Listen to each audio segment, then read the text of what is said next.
So what is privacy contracting? Let's talk about that a little bit first.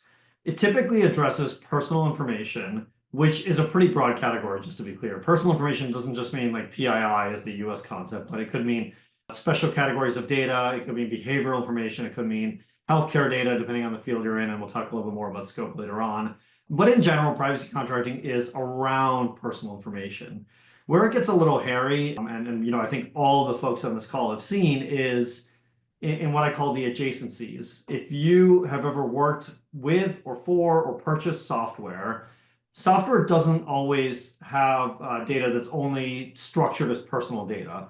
I tend to call it like unstructured or adjacent data for that reason. So like, typically you might see the word customer data. And the reason why you'll see these other things pulled in is really because if, for example, you're recording a webinar or you're making a data inventory through a tool or anything else, while they don't necessarily require personal information, it can't necessarily be controlled what's in them, right? You could have all kinds of things in a webinar. Dave and I could record a webinar talking about how to make awesome burritos, and then Kathleen and Kate could make another webinar that maybe is talking about specific people, places, and things or themselves that's totally personal. And so that's why you'll sometimes see privacy contracting in the realm of something far beyond personal data. So where does it, why does it happen? It's frequently required under a variety of laws like GDPR and CCPA. Why is that? It's because under things like Article 28 of GDPR, if you're a data processor, it literally says you need to conclude a contract.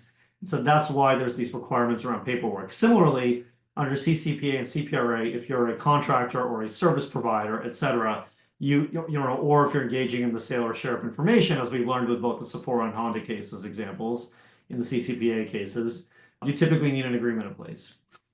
It's often conflated with security provisions, and there's a really good reason for that. They are siblings, right? But it's a little weird because privacy terms frequently do reference things like TOMS, technical or organizational measures. In fact, those are required if you're using EU model clauses or similar clauses in a lot of situations. However, it doesn't go both ways. Security terms don't really need privacy terms in them, although they can have them. But privacy terms frequently do require a provision around security disclosures, for lack of a better word.